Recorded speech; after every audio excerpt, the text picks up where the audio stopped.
지난 주중에 SNS에서 한 목사님의 묵상 글을 본 적이 있습니다. 그 글 중에 아주 인상 깊었던 내용이 있었는데요.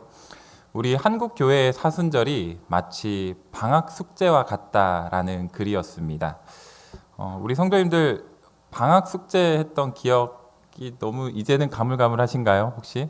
그러면은 손주들 방학 숙제 도와주셨던 기억은 좀 가까우시죠? 네. 저도 방학 숙제를 했던 기억이 납니다. 한 20 몇 년 전인가요? 이제 그때 어머니 손에 이끌려서 산에 가서 곤충 채집을 하고 아니면은 어머니가 빨리 이거를 해보라고 시키시면은 자세를 잡고 어머니는 사진을 찍으시고 얼른 인화를 해서 숙제에 붙여서 주셨던 기억이 납니다. 그런 것처럼 우리는 방학 숙제를 하면서 참 여러 활동들을 하게 되지요. 그 방학 숙제 중에 또 하나 있었던 것이 바로 방학 일기였습니다. 날마다 저 때는 그 방학 일기를 적는 노트가 따로 있었거든요. 그래서 학교에서 그 노트를 나눠주면은 거기에 매일매일 그날의 일기를 적는 겁니다. 그리고 한 40일 정도 되는 방학의 일기를 다 써서 학교에 제출을 하고 선생님께 검사를 받는 거지요. 그런데 매일매일 우리 성도님들께서는 그런 일기를 아주 꼬박꼬박 잘 쓰셨겠지만 사실 저는 그렇게 성실한 학생이 아니었거든요. 방학이 40일이잖아요. 그러면 40일의 방학 일기를 며칠 만에 써봤을까요? 대체적으로 3일이라고 많이 말씀들 하시는데요. 제가 그 정도의 능력은 없고요. 한 4, 5일 걸렸던 것 같습니다. 이제 한 열흘 정도 앞두면은 마음이 쫄깃쫄깃해져요. 이거 빨리 해야 되는데 어떡하나? 라는 부담에 휩싸입니다. 그 어린아이가요. 그러다가 이제 일주일쯤 앞뒀다. 그럼 이제는 진짜 좀 해야겠다. 결심을 합니다. 근데 연필을 들진 않아요. 그래서 이제 며칠이 또 놉니다. 열심히 놀아요. 그리고 한 4, 5일 정도 남았을까요? 그때부터는 이제 아무리 어리지만 그 어린아이도 계산이 서는 거죠. 지금은 해야 된다. 그래서 연필을 들기 시작합니다. 그리고 일기장을 펴지요. 그래서 일기에 뭐라도 써보려고 하는데 40일 전의 일이 어떻게 기억이 나겠어요. 거기에 보면은 날씨도 적어야 하고요. 뭐 그날에 있었던 일들, 소감도 다 적어야 되거든요. 날씨를 어떻게 알겠어요. 어제 날씨도 가물가물한데요. 그래서 제가 어릴 때는 저희 집에 신문을 받아봤거든요. 어머니께서 신문을 다 모아두셨어요.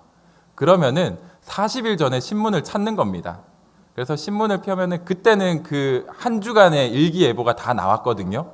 그러면은 그 일기예보대로 오늘은 맑음, 언제는 흐림 이런 식으로 적는 거죠. 그리고 그날에 있었던 일들을 열심히 창작을 합니다. 그래서 제가 이렇게 설교를 잘 쓰는가 모르겠어요. 그때부터 글쓰기 연습이 잘 돼서 그런지 열심히 글을 짓습니다. 그런데요, 아무리 짓고 지어도 40일치 글을 어떻게 다 짓겠어요. 그러다 보니까 이제는 지을 내용이 없는 거죠. 그래서 집에 책장에 있는 시집을 하나 꺼냅니다. 그래서 그 시를 적으면서 이 시를 읽으면서 내가 정말 마음에 그 울림이 있었다고 어린아이가 열심히 적었던 그런 어린 시절의 기억이 나곤 합니다. 제가 이 방학 일기에 관한 이야기를 드리는 이유를 조금 아실 수도 있을 거예요. 우리는 지금 사순절을 보내고 있습니다. 40일 동안 예수 그리스도의 십자가 그 은혜와 사랑을 묵상하고 감사하면서 보내는 절기이지요. 매년마다 사순절은 돌아옵니다. 그리고 우리는 매년마다 이 40일을 특별하게 보내곤 하지요. 그런데 마치 우리는 이 방학 숙제처럼 방학 일기처럼 사순절기를 보내고 있진 않는가 생각해 봅니다. 고난 주간이 되면은 내가 지난 몇 주 동안 평소와 다름없이 살았는데 이제 고난 주간이 되었으니까 진짜 사순절처럼 한번 살아볼까 하는 생각이 들면서 기도에도 오고요. 오지 않던 예배도 한번 와보고요. 평소에는 잘 펴지 않던 성경책도 더 펴서 평소보다 한 장이라도 더 읽으려고 하고요. 그런 것처럼 우리는 그 고난 주간 한 주간 참 특별하게 보내고자 힘씁니다. 그런데요, 그 고난 주간이 끝나면 어떻게 되나요? 이제 사순절기 끝났다 하면서 다시 일상으로 되돌아가는 우리의 모습을 또 발견해 보곤 하지요. 사순절은 고난 주간 한 주간만 열심히 하면 되는 그런 방학 숙제와 같은 것이 아닙니다. 40일 동안 하루를 마지막처럼 항상 생각하면서 예수님의 십자가 그 사랑을 묵상하고 항상 감사하면서 하루하루를 소중히 채워나가야 하는 절기가 바로 이 사순절입니다. 오늘 우리는 함께 성경의 한 부분의 이야기를 살펴보면서 우리가 남은 사순절기 동안 과연 어떠한 마음으로 함께 보내야 할 것인지 다시 한번 생각해 보고자 합니다. 바라기는 오늘의 말씀을 통하여서 이 사순절 가운데 하나님께서 우리에게 어떠한 다짐을 하게 하시는지, 그리고 어떠한 결단으로 나아가게 하시는지 깨닫게 되는 은혜가 우리 모두에게 임하기를 간절히 소망합니다. 오늘 함께 읽은 본문은 예수님의 탄생 소식을 들은 양을 치던 목자들이 예수님께 나와 경배하는 장면입니다. 예수님을 찾아오는 무리라고 하면 우리가 크게 두 무리로 평소에 잘 알고 있지요. 한 무리는 동방박사 무리이고요, 한 무리는 양을 치던 목자 무리입니다. 그 중에 우리가 읽은 누가복음에는 양을 치던 목자 무리에 관한 이야기가 담겨 있는데요. 어느 날 양을 치던 목자들은 천사를 만나게 됩니다. 그리고 그 천사를 통하여서 강보에 쌓인 아기 예수 그리스도가 태어나셨음을 듣게 되지요. 그 즉시 목자들은 베들레헴으로 발걸음을 옮깁니다. 그리고 천사의 예언대로 강보에 쌓여 있던 아기 예수 그리스도를 만나게 되지요. 자신들에게 전하여준 그 예언이 그대로 눈앞에 펼쳐지자 그들은 감격하면서 그 아기 예수에게 경배합니다. 그리고 경배를 마친 목자들은 자신이 지내던 곳으로 돌아가게 되지요. 오늘 함께 읽은 이 본문은 우리가 너무나 잘 알고 있는 말씀입니다. 그런데요, 오늘 본문을 보면은 목자들이 그곳에 도착하자마자 바로 아기 예수께 경배한 것이 아니라는 것을 우리는 알게 됩니다. 우리 함께 오늘 본문의 16절과 17절 말씀인데요. 두 절의 말씀 앞에 화면 보면서 함께 읽어보겠습니다. 빨리 가서 마리아와 요셉과 구유에 누인 아기를 찾아서 보고 천사가 자기들에게 이 아기에 대하여 말한 것을 전하니. 자, 노란색 부분만 제가 다시 읽어보겠습니다. 천사가 자기들에게 이 아기에 대하여 말한 것을 전하니. 목자들은 그곳에 도착해서 경배를 먼저 한 것이 아니었습니다. 가장 먼저 그들이 한 것이 무엇이었나요? 전하는 것이었습니다. 자신들에게 어떠한 일이 있었는지, 자신들이 왜 이곳으로 오게 되었는지를 전하는 것으로 그곳에서의 활동을 시작합니다. 그리고요, 이제 오늘 우리가 본문에서 눈여겨봐야 하는 말씀이 이어지는 18절과 19절에 이어지는데요. 함께 18절과 19절 말씀 이어서 다시 한번 읽어보겠습니다. 듣는 자가 다 목자들이 그들에게 말한 것들을 놀랍게 여기되 마리아는 이 모든 말을 마음에 새기어 생각하니라. 아멘.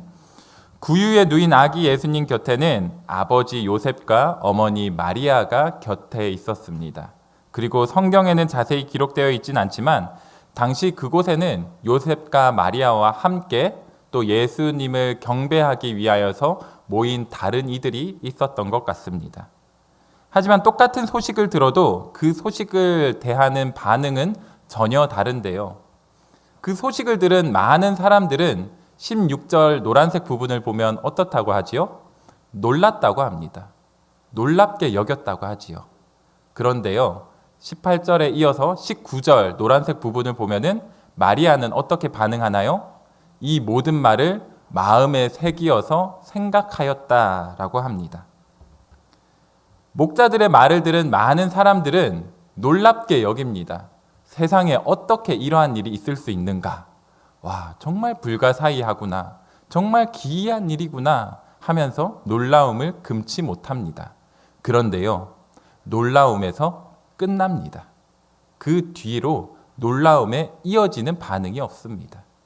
하지만 마리아는 놀람과 더불어서 그 이어서 모든 말을 마음에 새기고 생각하는 그 다음 단계로 나아갑니다. 단 한 사람, 예수님의 어머니의 마리아만이 그 소식을 특별하게 여기고 잊지 않기 위하여서 힘썼다는 겁니다. 마리아는 이미 천사를 통하여서 예수님을 낳게 될 것이라는 우리가 잘 아는 수태고지를 들었습니다. 그리고요, 실제로 예수님을 낳게 되었고요, 또 목자들을 통하여서 이것이 단순히 자신에게만 들려온 하나님의 메시지가 아니라는 것을 깨닫게 됩니다. 그렇기 때문에 마리아는 아기 예수님이 태어나신 이 사건이 가지는 진정한 의미가 과연 무엇일까 끊임없이 고민하고 생각하면서 이 사건을 잊지 않기 위하여서 힘씁니다. 그리고 앞으로 예수님이 어떠한 존재로 성장해야 할지 부모된 자로서, 그리고 또 하나님께 맡겨주신 그 사명자로서 과연 자신은 어떠한 삶을 살아가야 할 것인가 고민하면서 나아갑니다. 마리아는요, 결코 예수님과 관련된 일들을 허투루 넘기는 적이 없었습니다. 하나라도 그 안에 담겨있는 의미를 알고자 힘썼고요, 또 끝까지 잊지 않기 위하여서 열심을 다하던 여성이었습니다. 누가복음의 2장 50절과 51절을 보면요, 12살이 되었던 예수님이 성전에서 말씀을 전하셨던 장면이 기록되어 있습니다. 그 중에 이제 사라졌던 아들 예수님을 찾았던 마리아가 함께 대화를 나누면서 그 장면을 보고 깨닫게 되는 그 내용이 50절과 51절에 기록되어 있는데요. 50절과 51절 말씀 앞에 화면에 나오는데 우리 한번 읽어보겠습니다. 그 부모가 그가 하신 말씀을 깨닫지 못하더라. 예수께서 함께 내려가사 나사렛에 이르러 순종하여 받으시더라. 그 어머니는 이 모든 말을 마음에 두니라. 아멘. 자, 50절을 보면요, 마리아도 어떻게 예수님이 12살밖에 되지 않았는데 그 성전에서 말씀을 가르칠 수 있었는지 사실 이해를 하지 못합니다. 깨닫지 못했다라고 하지요. 그런데요, 깨닫지 못했다 할지라도 51절 마지막에 보면 노란색에 어떻게 기록되어 있나요? 어머니는 이 모든 말을 마음에 두니라. 다 이해해서 마음에 두는 것이 아닙니다. 다 이해가 되어서 내가 이렇게 해야겠구나라고 결단하는 게 아닙니다. 비록 지금 이해를 하지 못한다 하지만, 비록 지금 깨닫지 못한다 할지라도 하나님께서 허락하신 그때가 되면은 내가 깨닫게 될 것을 확신하면서 이 모든 말을 잊지 않기 위하여서 마음에 새기는 작업을 열심을 다해서 하였다는 거지요. 우리의 신앙생활도 되돌아보면요, 단편적인 사건의 연속인 것 같습니다. 우리의 지난 날들을 되돌아보면은 하나님께서 베풀어 주셨던 놀라운 일들 얼마나 많았습니까? 아프셨던 분들 건강이 회복된 적 있으시지요? 사업의 어려움이 풀리셨던 적도 있으셨을 것이고, 가정에 누구에게도 말하지 못하였던 그 어려움들이 해결되었던 일들도 다들 있으실 겁니다. 그런 놀랍고 감사하였던 일들이 하나씩 하나씩 이어져서 오늘날에까지 우리가 있을 수 있게 된 것인데요. 그런데요, 우리가 어느 지역에 여행을 가게 되면은 그 여행지에서에 있었던 감격, 감동, 그 추억을 잊지 않기 위해서 무엇을 하지요? 열심히 사진을 찍죠. 동영상도 남기고요. 그런 것처럼 우리는 쉽게 잊어버릴 수밖에 없는 연약한 사람들이기 때문에 아무리 강렬한 사건을 경험하였다 하여도 오랜 시간이 흐르면 그 사건의 감격과 반응이 점점 흐려지는 것이 사실입니다. 아무리 하나님께서 우리에게 세상 그 무엇도 줄 수 없는 참된 기쁨과 평안을 맛보게 하셨다 할지라도 그것을 마음에 새기고 항상 잊지 않기 위하여서 생각하는 작업을 이어가지 않으면요, 우리는 그 놀라운 일들도 다 잊어버리게 되고 맙니다. 아, 내가 이전에 이런 일들이 있었지라는 단편적인 조각은 기억날지 모르지만 그때에 하나님께서 베풀어 주셨던 그 은혜의 구체적인 모습들, 그리고 또 그 당시에 나의 감정들, 그리고 나를 하나님의 그 은혜를 통하여서 변화된 그 내 주위의 모습들, 그런 것들은 사실 쉽게 잊혀질 수밖에 없습니다. 마리아도 그러한 것들을 알지 않았을까 생각해 봅니다. 그렇기 때문에 마리아는 끊임없이 마음에 새기고 생각하기에 힘씁니다. 사랑하는 성도 여러분, 우리도 아무리 열심을 다해서 신앙생활을 한다 하여도, 아무리 하나님께서 많은 은혜를 베풀어 주신다 하여도 우리의 신앙이라는 것은요, 마치 팔팔 끓는 냄비와 같지 않은가 생각해 봅니다. 밑에 불이 켜져 있으면요, 뜨겁게 타오르지만 불이 꺼져버리면은 언제 타올랐나 할 만큼 금방 식어버리는 것이 우리의 솔직한 신앙의 모습 아닐까 생각해 봅니다. 그렇기 때문에 우리는 우리의 신앙이 결코 제자리 걸음으로 멈춰지지 않도록 한 발자국 더 나아갈 수 있도록 열심을 다하는 것이 필요한 것인데요. 누가복음 17장을 보면은 마리아처럼 마음에 새기고 행동하기에, 생각하기에 힘썼던 한 사람을 우리는 보게 됩니다. 그 누가복음 17장을 보면요, 예수님께서 예루살렘으로 가실 때 10명의 나병 환자를 고쳐주셨던 그 이야기가 기록되어 있는데요, 우리 성도님들 모두 잘 아시는 내용이지요. 이 10명의 나병 환자들이 예수님께 나와서 제발 나를 좀 살려달라고 애원합니다. 그들의 그 애타는 마음을 보셨던 예수님께서는 그 10명의 나병 환자들을 모두 고쳐주시는데요. 그리고 그 당시에는 병 고침을 어떻게 해야 됐나요? 확인받아야지만 일반 시민으로서 다시 신분을 회복할 수 있었습니다. 그래서 제사장에게 가서 너희가 병 고침 받았다는 것을 확인받으라고 말씀하시면서 제사장에게 보내시지요. 자, 10명의 나병 환자들이 모두 다 제사장에게 떠납니다. 그런데요, 예수님께 돌아와서 병 고침을 확인받았다고 말하면서 감사하다고 인사를 전한 사람은 그 10명 중에 몇 명이었을까요? 단 한 사람뿐이었습니다. 그것도 사마리아인 한 사람뿐이었습니다. 돌아오지 않은 9사람에 대하여서 탄식하셨던 예수님께서는 그 돌아온 한 사람에게 이렇게 말씀하시는데요. 누가복음 17장에 17절에서부터 19절까지의 말씀입니다. 우리 앞에 화면을 보면서 17절에서부터 19절까지 말씀 함께 읽어보겠습니다. 예수께서 대답하여 이르시되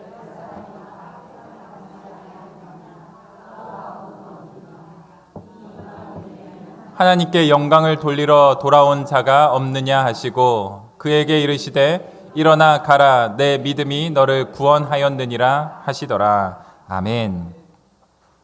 10명의 나병 환자는 모두 주님께 병고침을 받았습니다.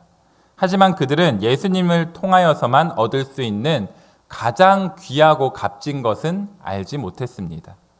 나의 지금 병이 고쳐지는 것이 예수님께 받을 수 있는 가장 좋고 귀하고 유일한 것이라고 여겼던 사람들은 자신의 병이 고쳐지자 이제는 예수님을 찾질 않습니다. 그런데요, 단 한 사람, 그 사마리아인은 달랐지요. 예수님께서 나의 병을 고쳐주셨음과 더불어서 예수님만이 나의 유일한 소망 되신다는 것을 그 마음에 확신하게 됩니다. 그래서 다시 예수님께 나아가지요. 예수님께 나아가는 그 반응, 그 행동하는 모습을 통하여서 예수님께서는 그를 축복하십니다. 세상 그 무엇도 줄 수 없는 유일한 주님만이 주실 수 있는 은혜, 바로 구원을 맛보게 하여 주시는 것이지요. 예수님께서 베풀어 주신 그 놀라운 사랑을 마음에 새기고 반응하여서 나온 단 한 사람만이 세상 그 누구도 줄 수 없는 참된 구원의 기쁨을 누리게 된 것입니다. 사랑하는 성도 여러분, 우리가 사순절 기간 가운데 함께 이렇게 예배를 드리면서 또 이렇게 함께 말씀을 나누면서 예수님께서 이 땅에 오신 그 이유, 그리고 예수님께서 친히 십자가를 지신 그 이유를 다시 생각해 보게 됩니다. 예수님께서 이 땅에 오신 이유가 무엇입니까? 예수님께서 십자가를 지신 그 이유가 무엇일까요? 아주 단순하게 말하자면 예수님께서 이 땅에 오신 이유는 바로 우리를 위해서 오신 것입니다. 그리고요, 예수님께서 십자가를 지신 이유는 바로 우리 때문에 십자가를 지신 것입니다. 하지만 우리는 베풀어 주신 은혜에 감사하면서도 쉽게 잊어버리고 이전의 모습으로 되돌아가 버리곤 하지요. 감사를 말하면서도 다시 돌아와 그 영광을 높이진 않았던 9명의 나병 환자처럼 그 당시에는 병 고침에 기뻐하면서 감사하지만 진짜 예수님만을 바라보면서 앞으로 나의 삶을 예수님을 위하여서 살아가고자 힘쓰진 않습니다. 예수님께서는 분명 오늘의 말씀을 통하여서 우리들 또한 단 한 명의 그 사마리아인처럼 우리의 삶을 하나님만 바라보면서 우리 주님께 고정하며 살아가라고 요청하시지만 우리의 부족하고 연약한 믿음은 그러한 삶을 살아가기에 너무나도 힘든 것이 사실이지요. 그렇기 때문에 우리에게 필요한 것이 바로 마음에 새기고 생각하는 것입니다. 그것을 우리는 쉽게 한 단어로 정리해 보자면 반응이라고 할 수 있지요. 그저 감사하면서 영광을 올리는 것, 거기에서 멈추는 것이 아니라 예수님의 십자가는 바로 나를 위한 십자가였다는 것을 진심으로 고백하면서 하나님 앞으로 날마다 나아가는 것, 하나님께 날마다 반응하며 행동하는 것, 그것이 바로 말씀에 반응하면서 말씀에 기초하면서 살아가는 참된 구원받은 자의 삶이지 않겠습니까? 사랑하는 성도 여러분, 이제 사순절이 얼마 남지 않았습니다. 그런데요, 반대로 생각해 보면은 아직 사순절은 다 끝난 것이 아닙니다. 고난주간이 무려 한 주나 더 남았습니다. 우리는 한 주 동안 그리고 고난주간까지 포함하면요 2주간이나 예수님의 십자가를 묵상할 수 있는 기회가 아직 남아 있습니다. 지금까지는 그저 예전과 비슷한 것처럼 예전과 다름없는 우리의 모습으로 살아왔다면 남은 2주간은 그리고 그 2주간의 반응을 통하여서 앞으로 우리의 인생은 예수님의 십자가가 나를 위한 것이었다는 것을 깨닫게 되고 이 놀라운 은혜를 항상 잊지 않기 위하여서 마음에 새기고 생각하면서 반응하는 참된 그리스도인의 삶의 모습으로 변화시켜 나아가는 우리 모든 성도님들 되실 수 있기를 간절히 소망합니다. 그러할 때에 주님께서는 돌아왔던 단 한 사람, 그 사마리아인에게 구원의 기쁨을 맛보게 하여 주신 것처럼 이 시대를 살아가는 우리 모두에게 세상 그 무엇도 줄 수 없는 참된 구원의 기쁨을 날마다 누리게 하여 주실 줄 믿습니다. 오늘 말씀을 마음에 잘 새기시고 생각하며 반응하시면서 그리하여 하나님을 영화롭게 하고 하나님의 크신 축복을 충만히 누리며 살아가시는 그리하여 주님께서 진정으로 원하신 사순절기의 모습을 우리 삶 가운데 우리 교회 가운데 날마다 채워나가기로 다짐하시는 사랑하는 우리 보강중앙교회 모든 성도님들 되실 수 있기를 주님의 이름으로 간절히 축복합니다.